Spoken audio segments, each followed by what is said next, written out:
Hello everyone, welcome back to my channel. My name is Becky Setra. I hope you're all doing well. So today I've got a very important topic for you, and it's about what they don't tell you about working in the UK as a senior carer.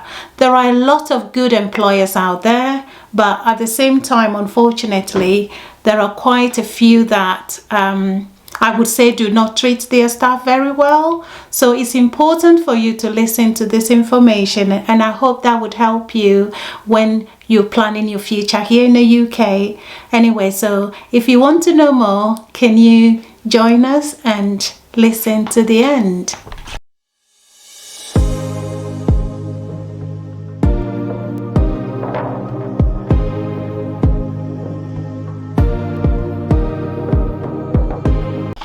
Hi everyone, welcome back to my channel. My name is Becky Setra, and as I said in the introduction, today we're going to be talking about what they don't tell you about working in the UK as a senior carer. So I have one of my subscribers who have been in touch with me, and now we've hooked up again while she's here to see how things are going on. So if this is the first time you're watching my video, I do nursing videos. Why not subscribe, like and share? Anyway, so I have Steffy on the phone. Steffy, how are you doing today? Hi, I'm well. Good. Hello everyone. Great. Now, so how did you get to know me really? Well, I've been searching.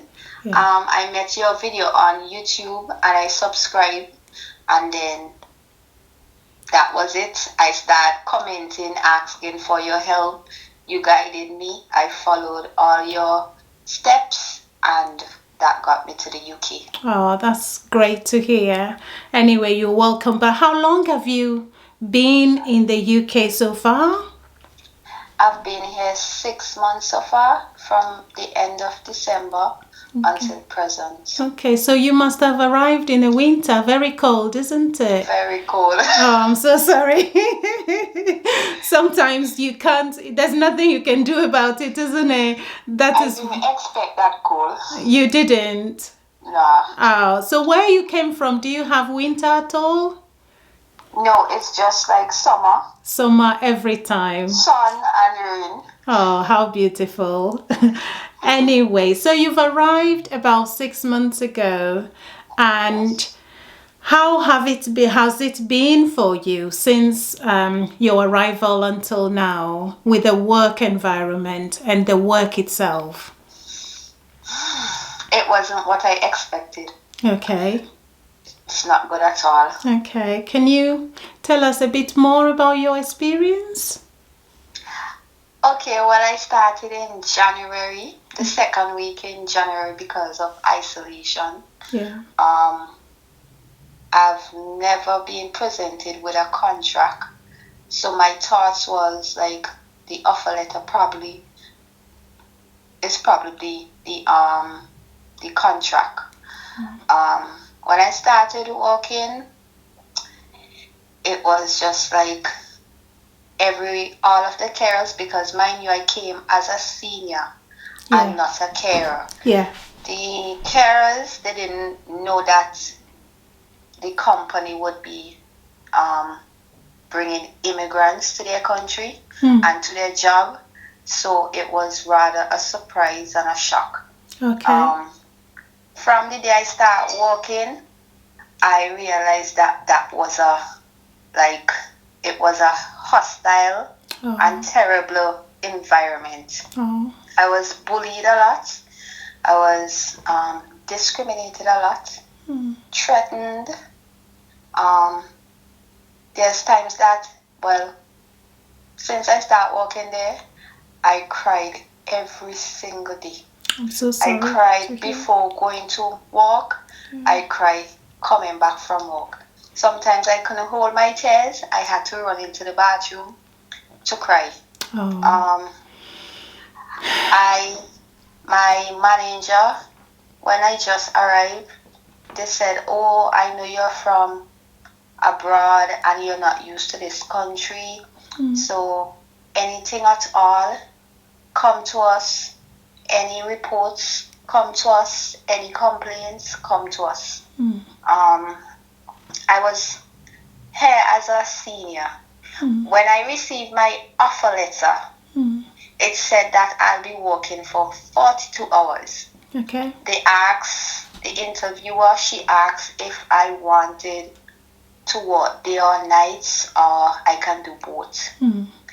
Keeping in mind where I was working in St. Vincent, it was like you work 2 weeks nights, you have 2 nights on and 2 nights off to rest. Yeah. And that goes on for 2 weeks straight. And then you go back on this shift for 6 weeks, and then you go back on nights. So in my head, that's what it was. I was thinking it was going to be. Yeah. There was no explanation about the hours that we were going to work. They said 42 hours, and I agreed to 42 hours. Yeah. When I came here, I realized, like, when I start working, every time I'm supposed to get a day off, they keep calling me to work. They're short staff.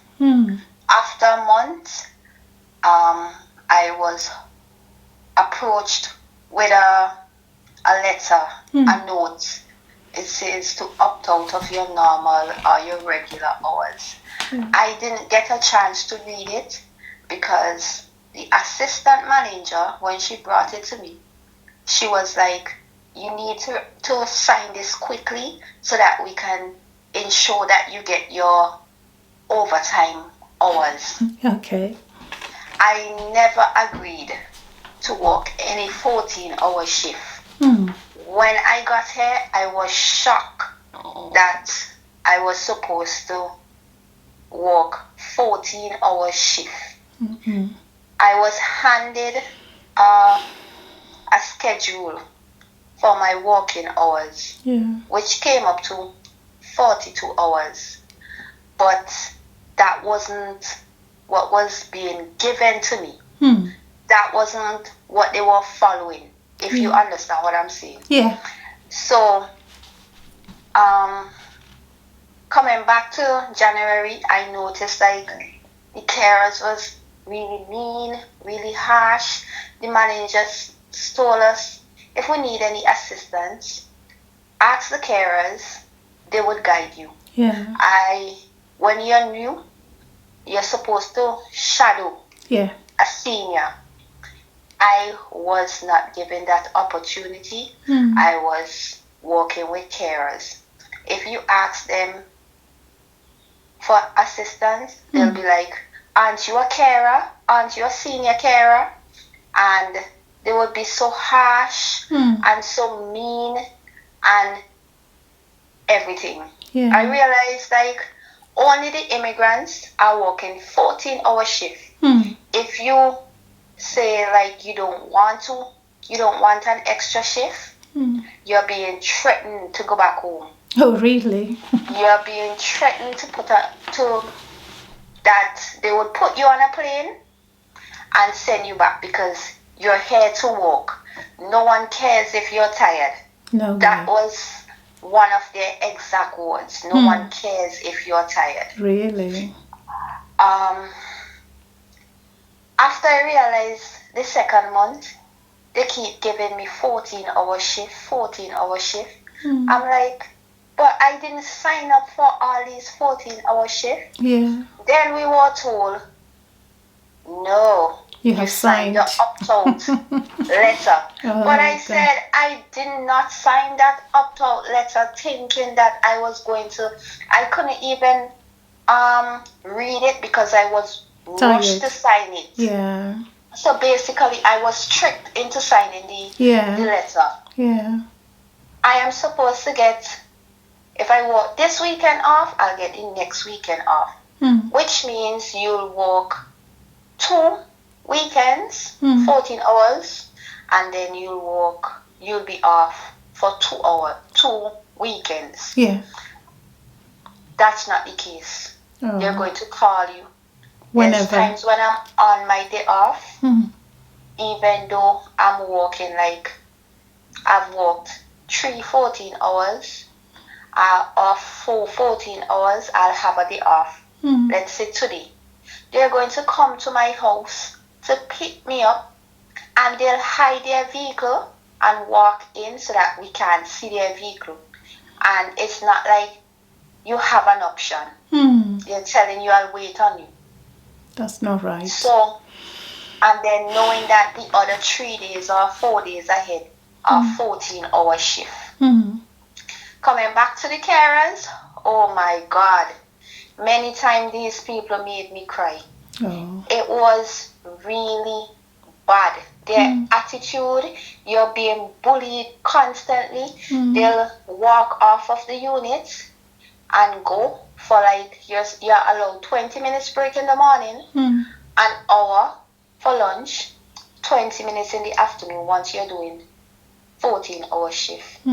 There's many shifts that I've worked, and the carers would disappear and leave you to do all the personal care. I've never received a contract. So I really didn't. I was like a headless chicken trying to figure out what needs to be done. Yeah. Because I was a nursing assistant at home, and we didn't have like all these equipments like hoisting and so forth. Yeah. So of course when you get here you have to get trained for manual and handling. Yeah. I got trained for manual and handling. I got trained to reposition, how the correct way to reposition. Yeah.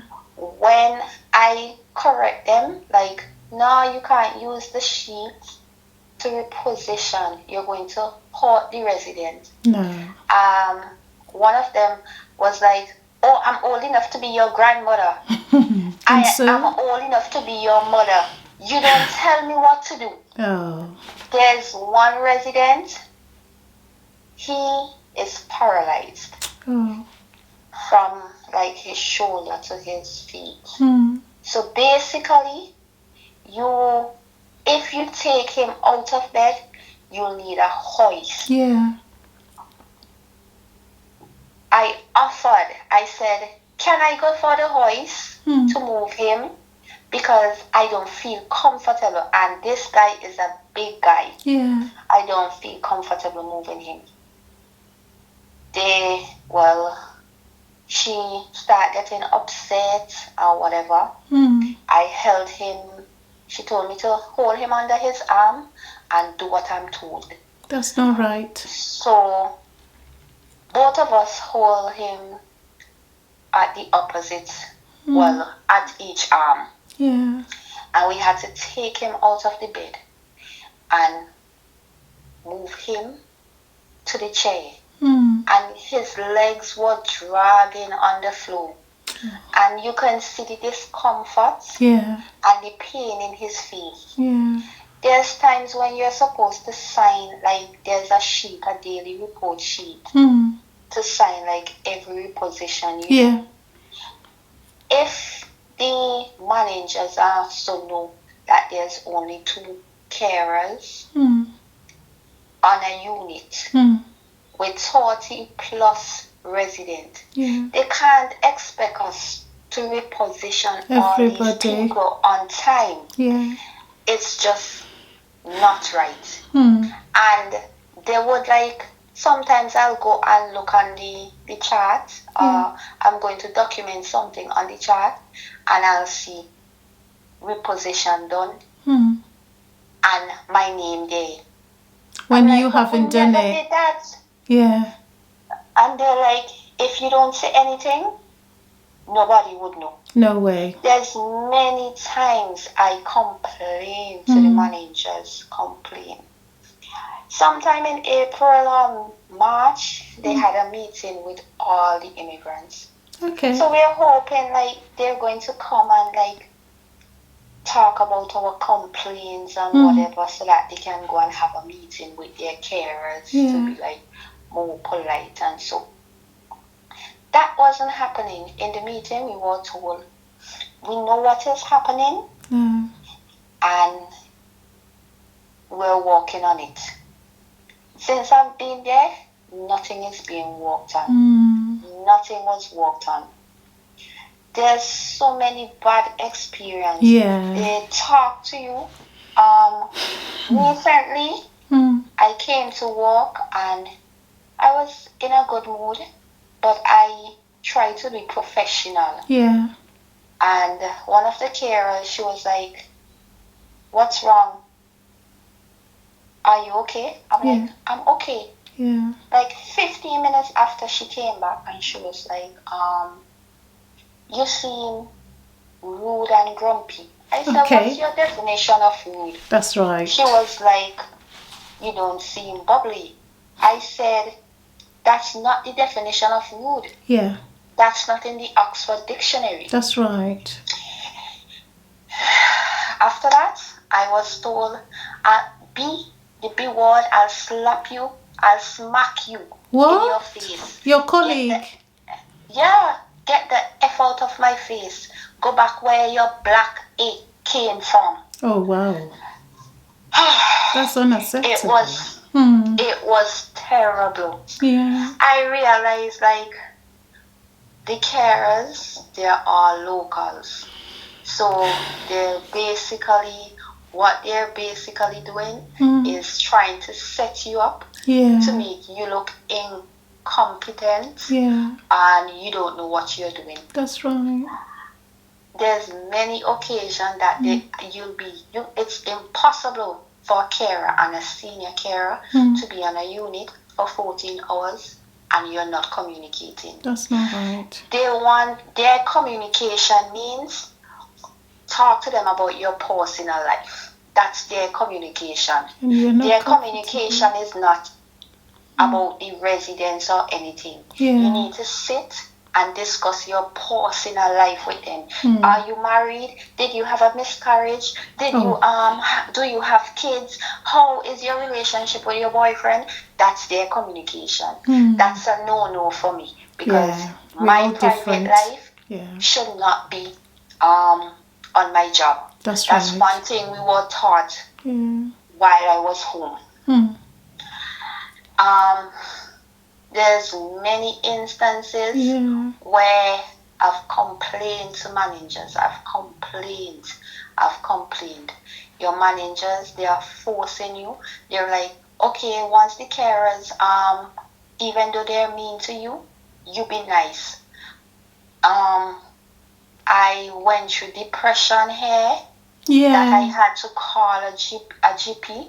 That's a general practitioner. And he sorted me out with some depression pills. Oh, I'm sorry to hear that. It was increased. My dose was increased because of all that I was going through at work. They would yell at you in front of residents like if you're their child. There's one instance where a resident, she was like, "Can you take me outside?"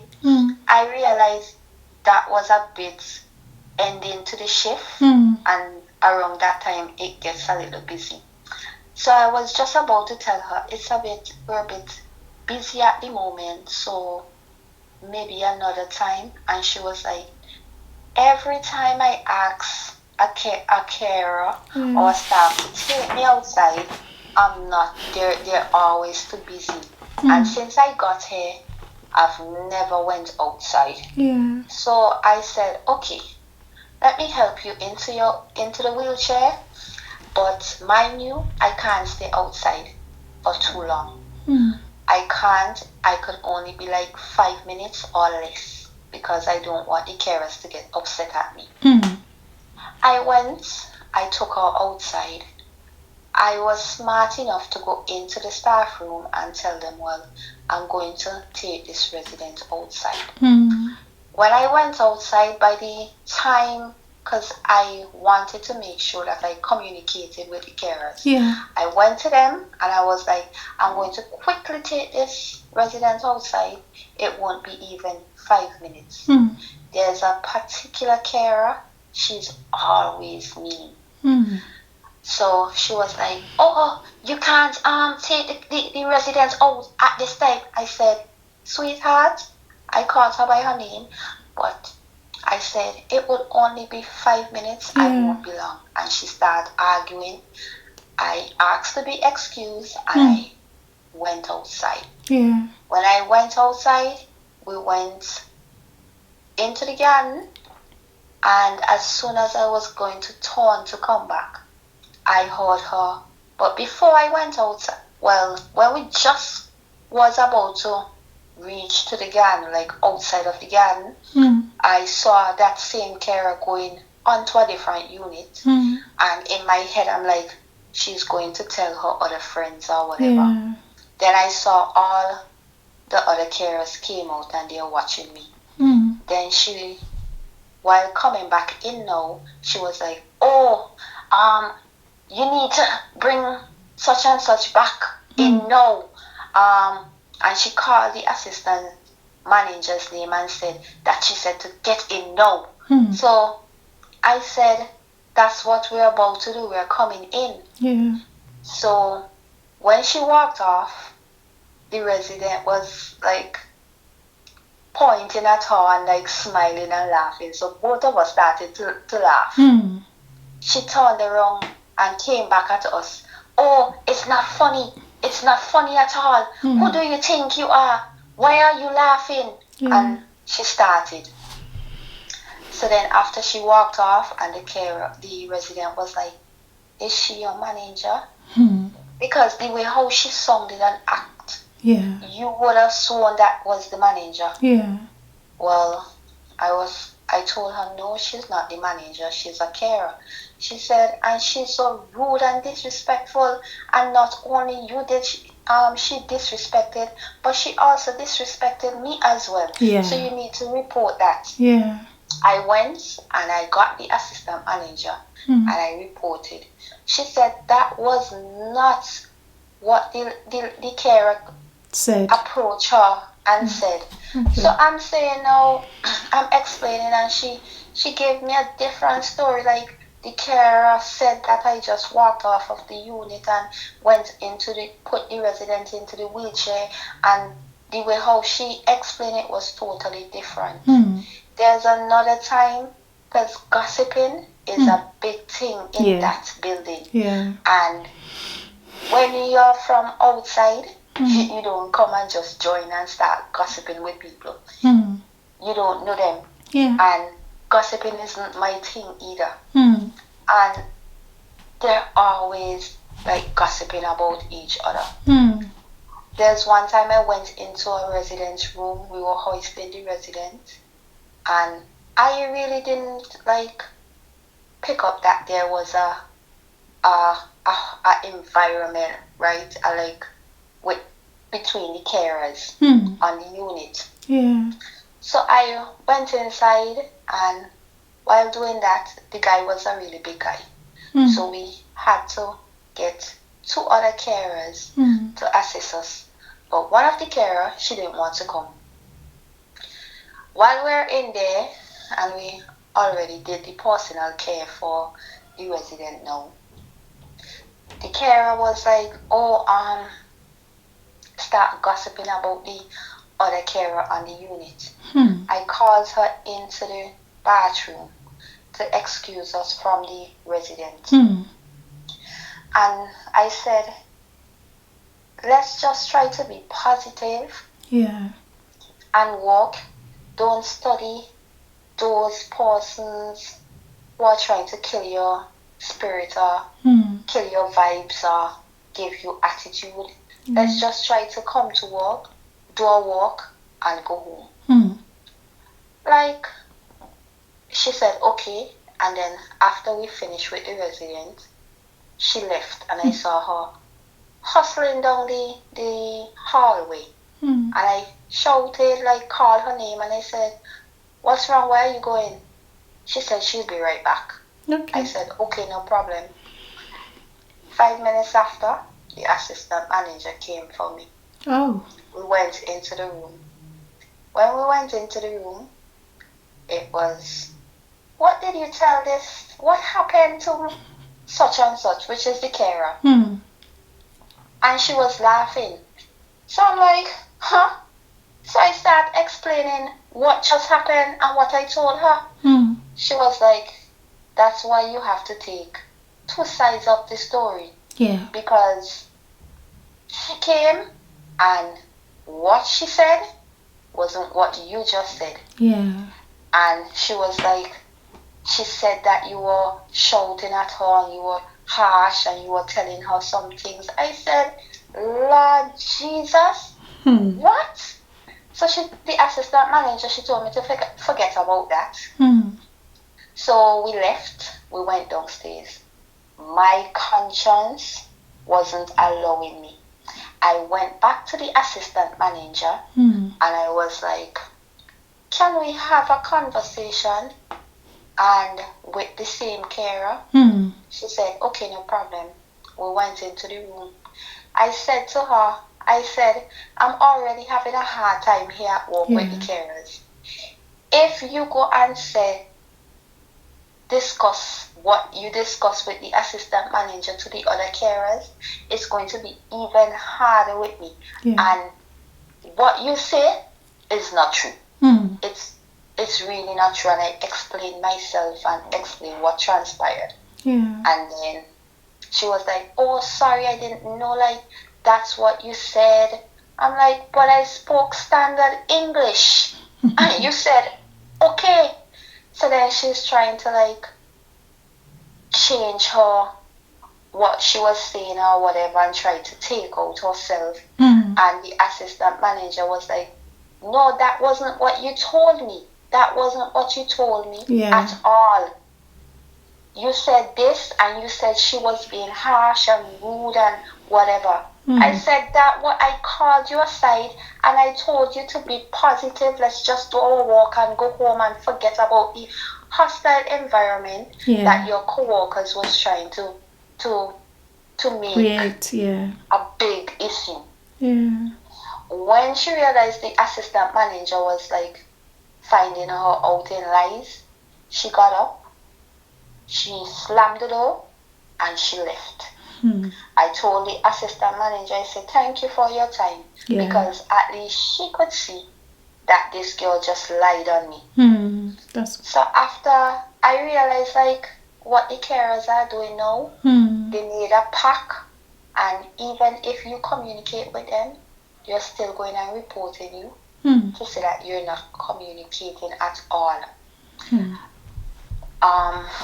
It was just a lot. So you had a bad experience, It was a terrible experience. I would take like 3 hours to tell you all that I went through there. My colleague, she came in March from the same country, went to the same nursing school, we worked at the same place. So I was saying, you know, maybe it's me. Maybe I'm the problem. Let me just wait until she gets here and maybe I'll feel a bit better knowing that someone is here that I know. That's right. After 2 days, my friend started crying. And when she cried, I'll be crying too. And she's like, Steffi, I can't do this. I can't. God didn't bring me here to suffer like this. This is abuse. Sometimes with our hours, if you work 9:30 in the night, you leave 7:30 in the morning. But guess what? You're forced to come back 2:30 in the afternoon. What? To work until 9:30 in the night, and you're not getting a day off. So sometimes, like, if I work this week, I'll get a day off on Friday, and then the following week I'll get a day off on Wednesday. That's not happening. If they take your day off from you on Friday, you're expected to work until the Wednesday when it's your day off. All fairness, if you take someone's day off, you're supposed to give them back the next day. That's right. There's many carers there who is saying, oh, I'm not working any 14-hour shift. That's wicked. That's wicked. And they'll work their normal shift. But us, we can't. You're being constantly harassed at work. I assume that they didn't want to give me my contract because your roles and responsibility is on the contract. That's right. So you know exactly what you have to do.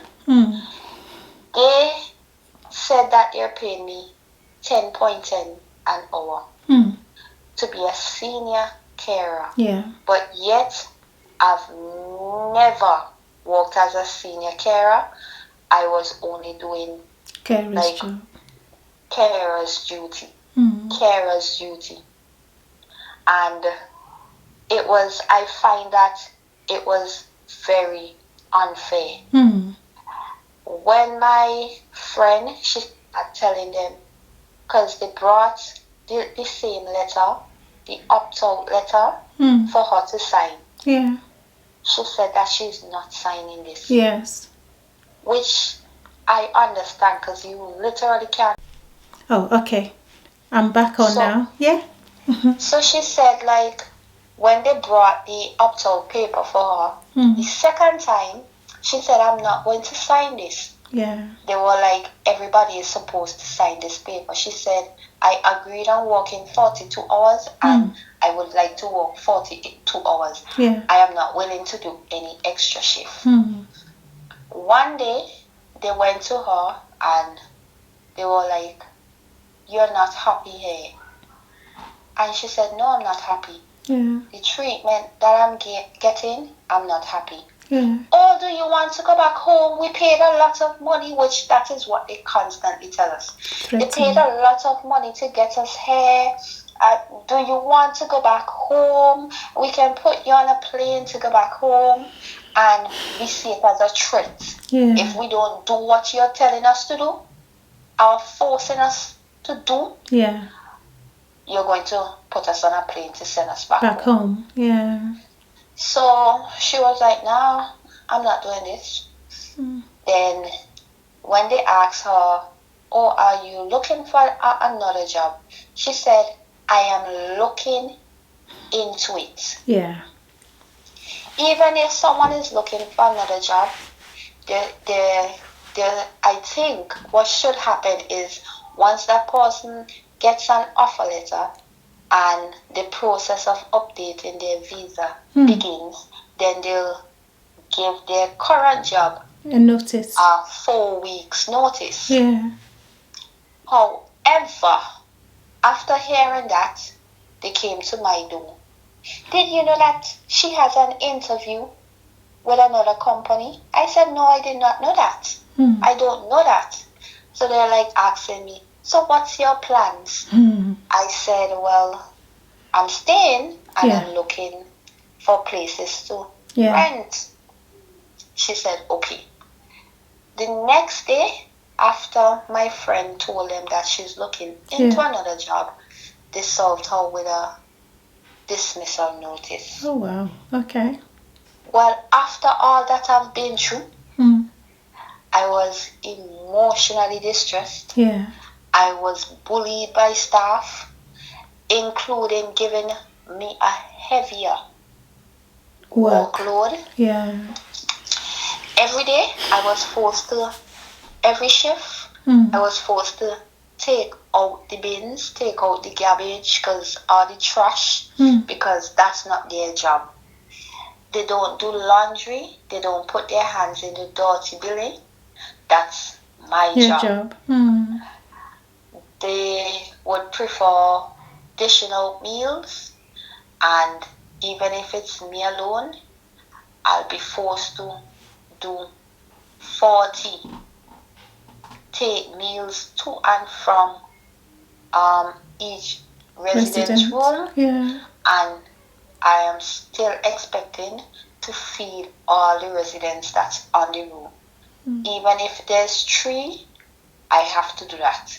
Because certain things these carers don't do. Yeah. But writing the report, doing the handing over sheet, they love those things. Yeah. When that carer threatened to smack me, I know where I'm from. Yeah. I know that I'm very aggressive. Yeah. And when I can't be that, I'll just cry. Yeah. So all these months, they were taking us for a fool because we're crying a lot. Yeah. And they think, well, they can abuse us and they can do whatever. Yeah. Mind you, they only paid for a certificate of sponsorship. And you paid everything yourself. I paid everything else. Yourself. I spent more money to come here because I had to go to another country, get a plane ticket, go to another country, get hotel and so forth, pay for my visa, every single thing. I paid more than what they paid for my cost to get here. Yeah. And they keep like threatening. using, See if they've spent money on you. Yeah, they keep using that against us to like, oh, you want to go back home? You want to go back home? Like, you don't have an option. It's either you walk with us or you go back we send home. you home. Yeah. After that incident happened on Wednesday, because since I got here, I've been calling like the NHS. I've been speaking to therapists, and they're really encouraging me. They're saying that's bad for my health, that work environment. It's not good for you. It seems like it's a modern day slavery that's happening there. They sent me links to go and seek help. But because I was working there still, and I saw how easy my friend was dismissed, I was a bit scared. But after what the incident that occurred on Wednesday, where she threatened me and told me to get my back to my country, I decided to go to get some help. When I seek help, these lawyers, they were like, oh, no. It's a serious, it's everything that you're telling us is illegal. First of all, you're not supposed to work 14 hours. Yeah, that's right. Secondly, you're expected to have 1 day off per week and 2 weekends off. And between each of your shift, you're supposed to get 11 to 12 hours rest. And they start telling us, coming down to the last, because that was the Thursday when I went there. So they wrote up everything. I told them, can you please hold? Because I'm having a strong feeling that I'm going to get dismissed. Well, I had an interview. Well, both of us had an interview like some weeks ago. When I wanted to go to my interview, which I had a day off. Appointment. I didn't have a day off. I had an appointment with my GP. And I told the new employers that I said, I have a appointment, but I would come to the interview also. My employer was telling me, oh, you need to bring your letter that marks confidential for GP to me so that I can see, and I'll give you an hour to go to your GP. And you, because we're not sure if you have appointments elsewhere. Mind you, one of the carers there, she asked for the day off. I think it was the Sunday. And they told her, okay, work the Friday and you get the Sunday off. I've been working constantly, more hours than the carers. I've been at that job 99.99% of my time. I am telling you. No time to I'm rest. living in a small village here, and I still have to use Google Map to get me around, because I've been to work more than I've been outside in this area. So if me asking you for day off, you're going to tell me all these things. I called my mom, I called my fiance. They said, you already know how these people are treating you. Go to that appointment. When I went to the appointment, I was offered the job. Good. On spot. Congratulations. And thank you. I explained to them what we are going through. They said that they have carers that joined there and told them about the discrimination and the bullying that they're experiencing. Yeah. But it's nothing.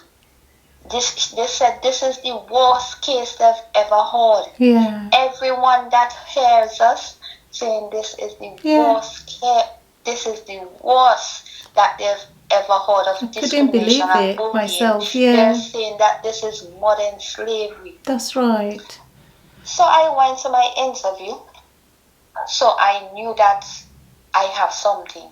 Yeah. On the Friday now, because the Thursday, the lady from the HR, she was like, "Can I see you?" Yeah. Because after the incident, sorry to be going back and forth, but after the incident that happened on the Wednesday with the carer, I went to report to my assistant manager, and there was no satisfaction given. Yeah.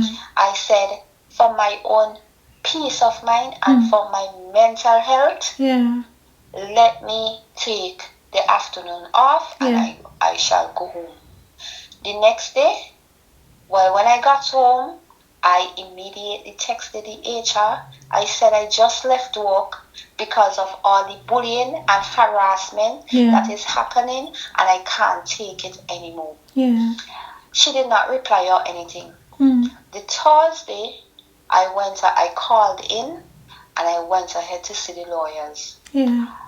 On my way, she called. "Can I see you at 3?" I said, "No, I'm a bit busy." Yeah. So we would have to meet on the Friday. Yeah.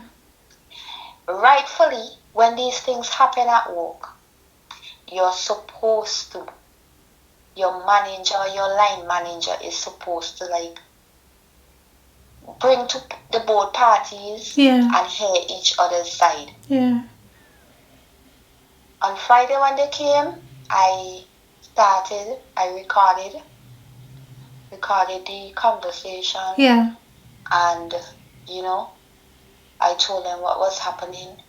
They said the young lady was there for quite some years, so they're going to take what she said. I said, okay. They offered me a letter because I kept asking for my contract and I wasn't given my contract. Weeks I was asking for my contract. I texted the HR lady and I said, when you're coming to the meeting, can you bring my contract for me? So she did. I saw them with an envelope and I knew that was my dismissal letter. When they handed me the dismissal letter, I was so happy. Yeah.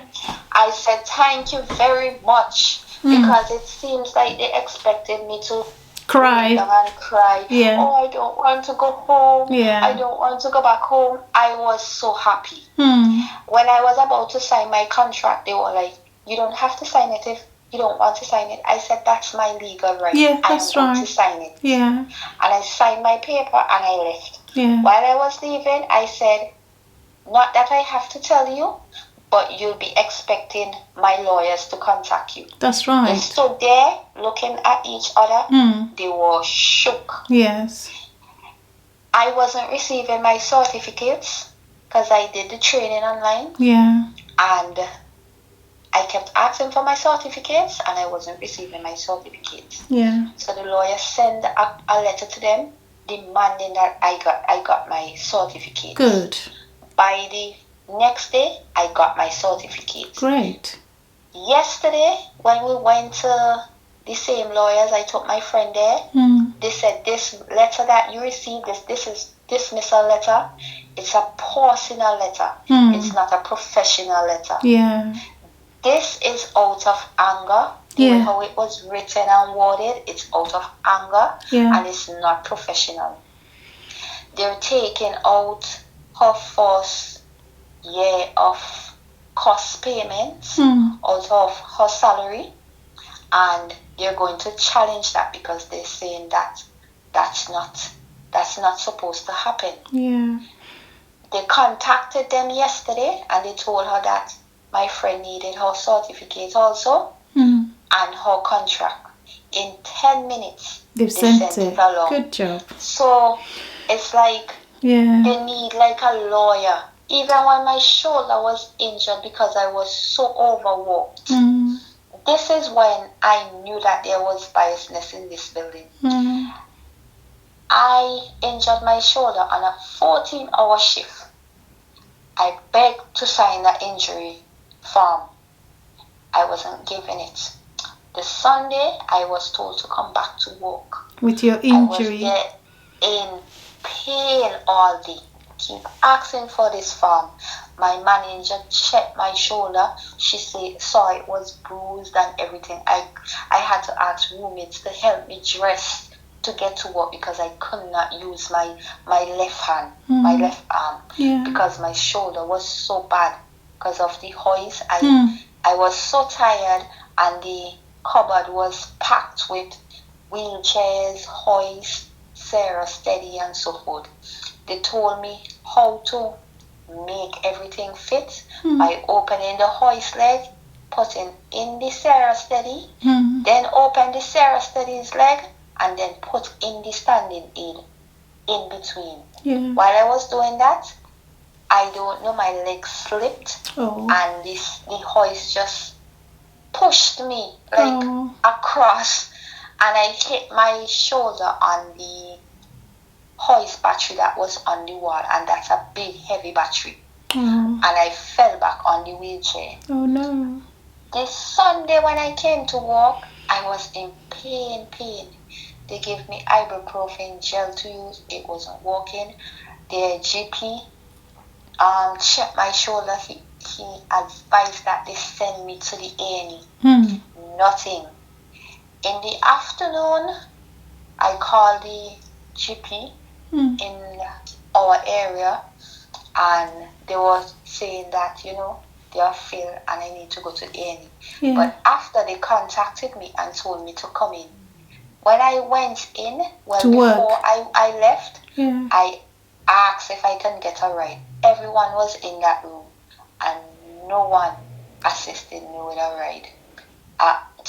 Knowing that I don't really know where I'm going. Yeah. When I got to the GP's office, he said, "Ma'am, you can't take that jacket off by yourself. You need to go to A&E." I got to A&E, and when I got there, I was given morphine to do the X-ray. Thank God, nothing was broken. Good. But he said that it was muscle injury, and it would take 6 weeks to heal. That's right. I said, okay. He suggested that I self-certified 7 days sick days, and then come back to him and he'll give me the rest. Yeah. I told my manager that when she called. She said, that's the next day. She said, you can have today off, and Wednesday is your day off, so you could get time to rest. And Thursday, we are expecting to see you back at work. I went back to work. There's one local here. She had an injury and her back is paining. Okay, no problem. But from month to present, she's working on a unit with 9 residents. Me, with my shoulder, I was put on the heaviest unit with no consideration. I had COVID. When I got COVID, my manager called me and she said that it's positive, isolate. That was the Friday. By the Monday, they called me back and they told me that they already set my duty. Saturday, 14 hours. Sunday, 14 hours. I said, but these people don't know if I'm going to feel better by this time. Yeah. On the Friday, I called her. I said, my COVID tests, they're positive. Yeah. Bright line still. She said, do not upload these on the NHS website. Oh my God. Come back to work. Wow. And I did what I was told, Yeah. and I went back to work. You could naturally see me. I wasn't well. Suffering, yeah. Even persons were telling them, Shanika, Steffi doesn't feel well. Can you please send her home? They were like, nope. Oh my God. You could have died, couldn't you? We are short staffed. My time here, I was so excited to come here. Yeah. But then, the experience. after I saw what was happening, you complain to your line manager, you complain to your assistant manager, you complain to your seniors. It's just like you're a nuisance. Yeah. And I remember one of the assistant manager, she said to me, that specific individual that you complain about, she used to bully me and do me the same thing when I got here. But no, it just stopped because she's an assistant manager. Okay. No. That's how long these things were happening. Yeah. I keep telling them, I can't endure what other persons are enjoying. All of us are different. Humans, yes, but we are different. We are from different background, culture. Right. Where I came from, we don't abuse each other like that. We go to work, we are professional, and we go back home. That's it. But here, you're being forced to tell people your personal business and so forth. And that's not me. Yeah. Since I got that dismissal letter, it's been the happiest I've ever felt in my whole life. I'm so happy you're better. The new employers, they're already working on my visa. Good. So hopefully in the next 2 weeks, I'll start working. It's been and they're so nice at that place. They already took me to introduce me to the carers and the staff. I have my contract here. Okay. I have my salary form. I have my DBS form. I have my roles and responsibilities. And I'm getting paid more. Good. You work 3 days a week. You get the next 4 days off. You work 4 days, 12-hour shift. Next week, you get the full 3 hours. Now, some people might say, what's the difference between a 12-hour and a 14-hour shift? The difference is I'm constantly working 14-hour shift with no rest at the old workplace. But here, you can work 12-hour shift, get your break and your lunch paid, because at the old place, you're working 14-hour shift and you have an hour lunch. You're not getting paid for that. Okay. When you go to this new place, you're getting 14 hours, you're getting 12-hour shift, your breaks, your lunch, all paid. And still you have your days off where you can go out and feel free and enjoy yourself. That's right. Not any type of force. Well, you can say this is forced labor because... that's right. It's forced labor, isn't it? Because I wasn't doing stuff willingly. I was threatened to do stuff and so forth. That's right. So it was typically the worst experience. They said my recruiter, she contacted me a couple of times to find out what I was doing. I complained to her what was happening, but she didn't do anything to recruit immigrants. So she's going to side with them. And she's going to listen to what they have to say. That's right. And not listen to the facts and try to help. After I noticed she's not responding anymore to my message, I blocked her and I deleted her number, because I'm saying nobody is better than me. Yeah. So I'm not better than anybody. That's right. But the way how they're acting is like they're better than you. I'm so sorry you have to go through all this. So it's like, there are a lot of good employers out there, but unfortunately, there are a few that, you get into their hands and look at what has happened. So what would be your advice to someone who is planning to come, or someone who is here already and is facing the same situation you are in? Do your research. Please do your research. I am begging you. Before you come here, even a recruiter asks and offer you a job, based on a company, Mm.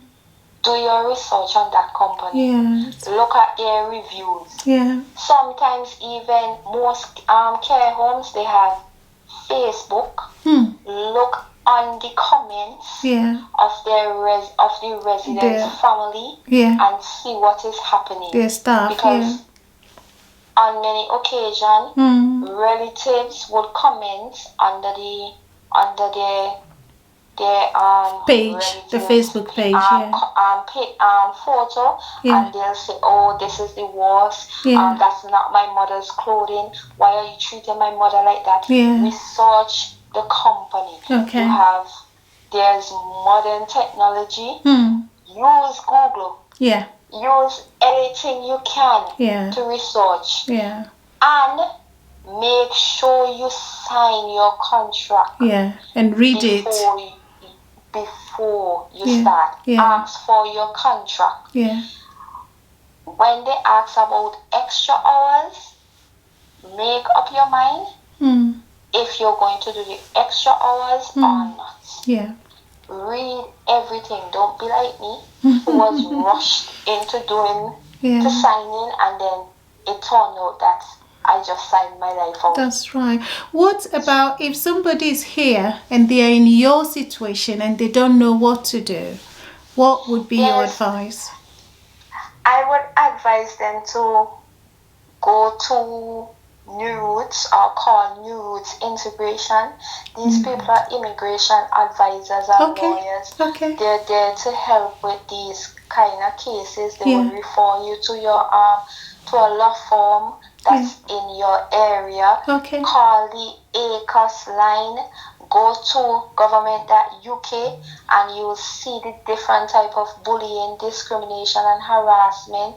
If you're not being heard by your line manager, take it further. And get a grievance report. Make a grievance report. Then if nothing is done about that, then they'll take it to the tribunal people. And please join a union. There's Unison there. Join them, because these are your representatives. That's right. Everyone, don't be bullied. Don't sit about and get threatened and think you don't have an option. There's options there. Even if you lose your job, you have 3 months. They can't send you back. You have 3 months to locate a new job. But please be careful when you're looking for a new job. In terms of like, you might go in the wrong. Your employers might not like that. So you have to be very confidential. And again, research your new company, because you might leave one worse place and end up in another one. A worse situation. A worse situation that you just came out. So basically, it's about researching. Yeah, that's right. Thank you so much, Steffy, for your time and sharing your experience. You have gone through so much, I think, to come here, happy to arrive and come and work, and you end up getting depression, having to go on medication and being treated like that. I don't think anyone should have to go through that, but I'm glad you've got a new job coming up, and I'm glad you've got, did you say New Roots people? Is that how you call them? New Roots. Integration. So I'll put the link there for anyone who wants to contact them, so that, they can seek help if they are in your situation. Once again, as we said, there are a lot of good employers out there, but there are a few that, when you get into their hands, you would be, you will struggle. And it's important to research. Thank you all for listening, and take care of yourselves. Bye-bye.